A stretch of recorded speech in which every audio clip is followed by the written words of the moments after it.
Om Namo Bhagavate Vasudevaya. Então, tá. Então é o Madhura Kadambini. Alguém talvez se veja incapaz de alcançar sua meta espiritual e talvez caia pelo forte hábito que traz consigo de cometer pecados, ou então por descuido. É interessante notar que quando a pessoa não consegue lograr a meta no caminho de Karma Yoga, as escrituras condenam-a fortemente. Quando alguém, por outro lado, fracassa na obtenção da meta do serviço devocional, as escrituras não reagem da mesma maneira. O chamado Bhagavatam ele diz, né? Por exemplo, declara, né?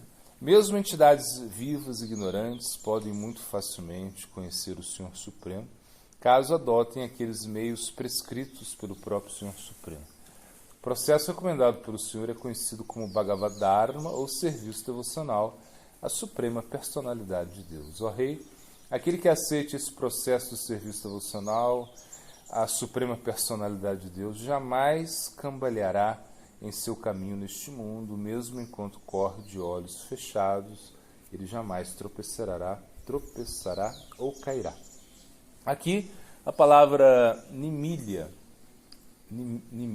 fechar os olhos, significa que a pessoa tem olhos, ela não é cega, mas os fechou. A palavra dhavam significa proceder rapidamente, com passos largos, maiores do que o comum. Estes são significados diretos. Este verso se refere a alguém que se refugiou no serviço devocional, no Bhagavad Dharma, e está praticando suas angas principais. O significado é que tal pessoa não sofre nenhuma perda de resultados, nem é privada da meta, neste mesmo caso, negligencie a observação dos angas secundários como não os conhecesse, embora sim os conheça. Fechar os olhos não significa ignorância das escrituras. O Shruti e o Smriti são considerados os dois olhos das pessoas, pois isso contradiria o significado direto. Deve-se considerar cuidadosamente o significado de fechar os olhos e correr. Isso é intencionalmente negligenciar alguns dos angas do Bhakti e avidamente buscar pela meta. Quaisquer ações resultantes deste modo de progresso não permitem que o devoto cometa alguma das 32 seva-paradas. Insiste-se, entretanto, que ninguém deve cometer intencionalmente alguma seva-parada, aproveitando-se do que declara. Por exemplo, o verso chamado Bhagavatam, supracitado, as escrituras se referem a quem faz como animal, quem o faz como animal de duas patas, né? Bom, como neutralizar as ofensas? Aquele que cometeu ofensas desintencionais ao santo nome, quer antigamente, quer recentemente, saberá que o fez pelo sintoma da falta de avanço. Para se livrar de tais ofensas desintencionais, o devoto deve cantar o santo nome constantemente, até que seja conduzido à inabalável fé no serviço devocional.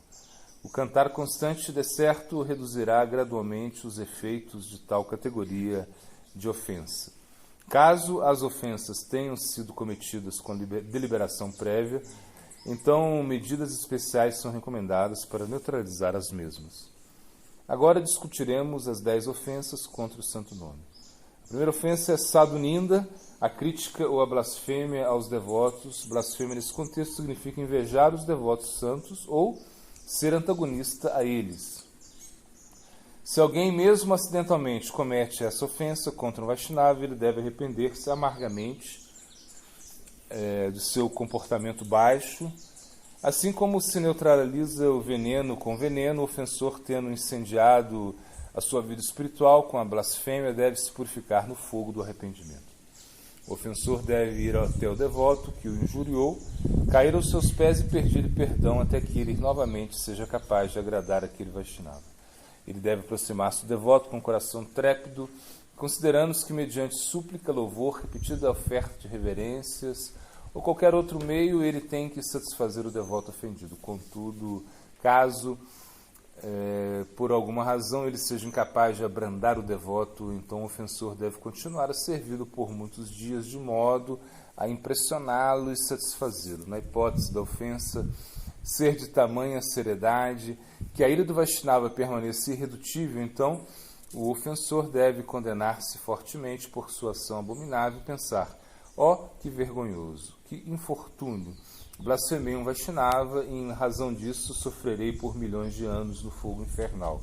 Nesse remorso extremo, ele deve abandonar tudo e refugiar-se inteiramente no cantar contínuo do santo nome, tendo em tal prática sua única esperança. No devido tempo, o ofensor se verá livre de sua ofensa. O santo nome de Krishna, sendo todo-poderoso, certamente pode absorver qualquer ofensa, independente de quão séria seja. Devido a isso, o ofensor talvez pense incorretamente. Se encontrarmos, por exemplo, a seguinte declaração nas Escrituras, né? Namaparada Yuktananda Manyeva Harantyagam. Um mero santo nome é suficiente para libertar o ofensor. Por que então eu deveria cair aos pés do Vaishnava de maneira tão humilde, até aviltante? Eu certamente me livrarei da Namaparada simplesmente pelo próprio cantar. Tal mentalidade apenas o envolve ainda mais em Namaparada, especificamente na já mencionada ofensa de cometer atividades pecaminosas apoiando-se na força do cantar do santo nome. Outro erro que não se deve ser cometido é a mentalidade de pensar que a ofensa de Sadhu Ninda discrimina entre dois tipos de Vaishnavas, né? Ela não se refere exclusivamente a alguém que é plena e perfeitamente qualificado com todas as qualidades mencionadas nas Escrituras, mas como aqueles mencionados no Srimad Bhagavatam, né? Uma pessoa santa e misericordiosa jamais injuria outra pessoa, mesmo se outros lhe são agressivos, ela é tolerante e perdoa todas as entidades vivas. A pessoa não pode minimizar sua ofensa apontando defeitos no devoto objeto da ofensa. Em resposta a essa postura equivocada, as Escrituras dizem: mesmo se o indivíduo tiver um caráter ruim, for traidor, destituído de boa conduta, malicioso, não tiver submetido a cerimônias reformatórias e for repleto de desejos materiais, ele deve ser considerado um sadhu ou santo, caso tenha se rendido ao Senhor. Padma Purana. Esse tipo de devoto supracitado não deve ser criticado por seu passado, independente de quão terrível possa ser, e não se deve impedir que seja aceito como um Vaishnava. Tampouco sua devoção deve ser objeto de questionamento. As Escrituras declaram que um Mahabhagavata, o devoto puro, ele é ofendido, ele simplesmente ignora todo o episódio em virtude de ser possuidor de imensa compaixão. Assim, ele não identifica o comportamento como uma ofensa. No que diz respeito ao culpado, ele deve cair aos pés de lótus do santo e implorar o perdão a fim de que seu coração se purifique. Aprendemos a partir das Escrituras e das pessoas santas que mesmo se o Mahabhagavata tolera naturalmente a blasfêmia do homem tolo, seus seguidores situados na poeira dos seus pés não o farão, senão que irão puni-lo, desejando que sofra apropriadamente sua ofensa. Aí o Bhagavatam diz: aqueles que invejam santos elevados são certamente diminuídos pela poeira dos seus pés de lótus. As regras convencionais, entretanto, não podem ser aplicadas aos devotos puros, incorruptíveis, mais elevados e de pensamento independente, visto que estes, às vezes, outorgam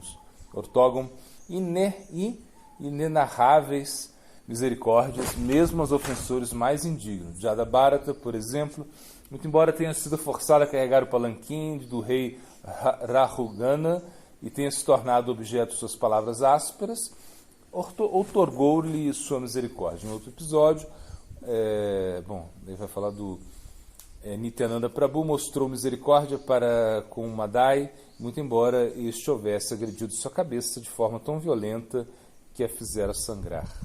Terceira ofensa, Guru Avagyan, é a ofensa de desrespeitar ou desobedecer ao mestre espiritual, pode ser considerada da mesma maneira que a primeira, aplicando a ela os mesmos princípios. Agora, Vishnu, Shiva e as entidades vivas atômicas.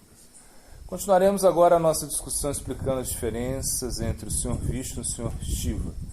Os seres conscientes, Chaitanya, se dividem em duas categorias. Primeiro, aqueles independentes e aqueles dependentes.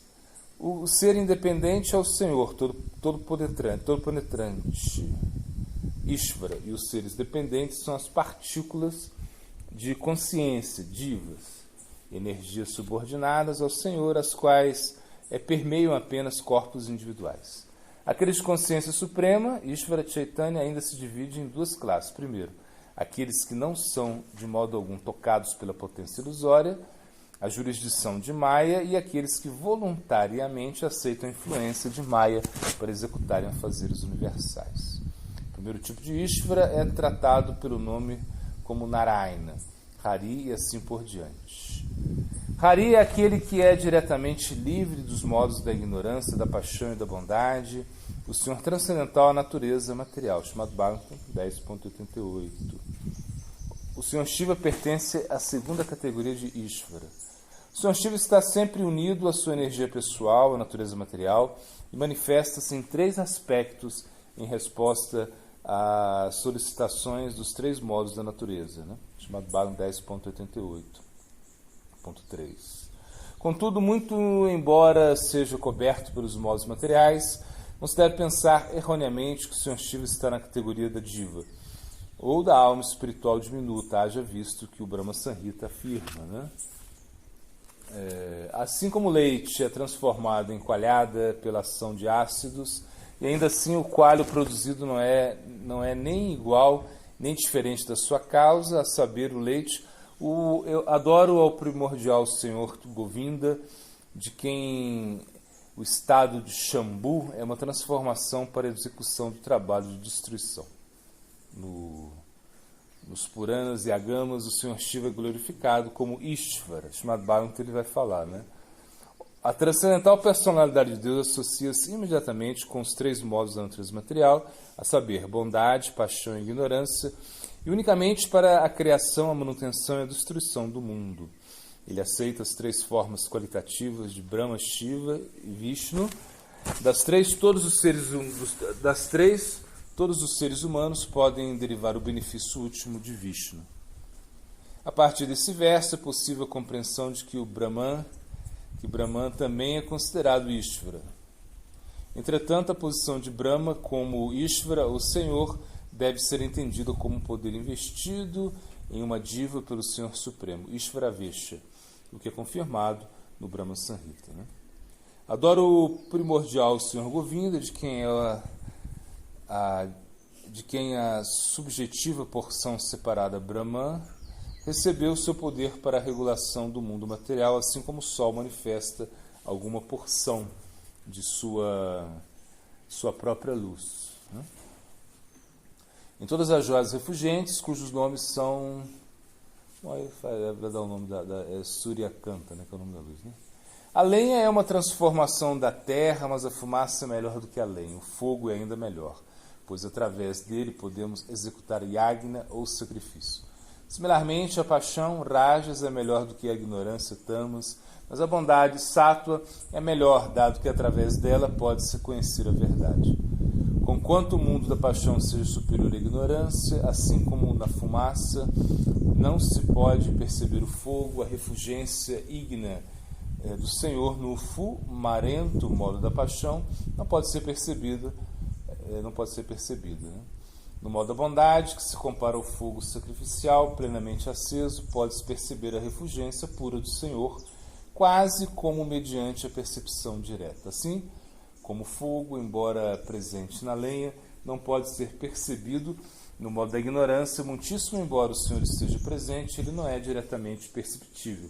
Assim como, mesmo no sono profundo e livre de sonhos, Shushupti, característica do modo da ignorância, a pessoa experiencia uma felicidade não diferenciada, similar àquela experienciada pelos monistas, né? Nirbeda Jnana Shukta. Analisando o saforismo das escrituras e derivados deles, a conclusão correta sobre as posições constitucionais, tátuas, ninguém se confundirá. Então, no glossário aí é Swabhaviki, é uma fé natural, né? Agora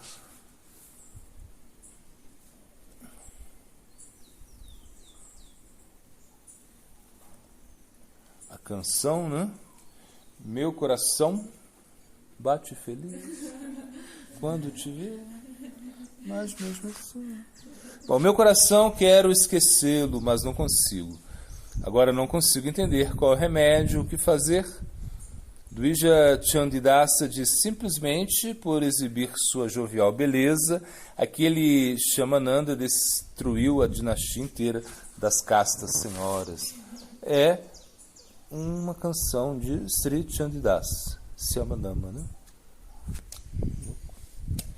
Agora a frase aí. Frase Siddhanta, tá junto, viu, gente? Porque não conseguimos separar. Hã? Já tem. Como é que tá tudo misturado assim? A necessidade é tão forte que no amor você já sabe o que tem que fazer. Você não precisa aprender de forma teórica. Os Vedas falam como um rei, né? Eles dão uma ordem. Faça isso, faça aquilo, não faça isso. Essa é a linguagem dos Vedas. A linguagem dos Puranas é mais como uma linguagem de um amigo. Um amigo te chama e fala: vem cá, vamos conversar, eu vou contar para você uma história. Essa é a diferença. O amor tem uma linguagem direta e isso é muito belo. Nós não podemos entender o amor de uma forma direta. Ele tem os seus códigos e a sua maneira de se expressar. O Rasa Shastra é falado na linguagem do amor, cheio de poesias, que você acaba se complicando. E o Haribhakti Vilasa, né? Os conteúdos do 10º Vilasa são associação com os devotos do Senhor, abandonar a associação com não-devotos, a intenção dos não-devotos, o mau resultado de uma pessoa alcança por blasfemar ou provocar os devotos do Senhor. Né? O amor existe aí. O amor por Deus. Né? É isso que a gente está falando.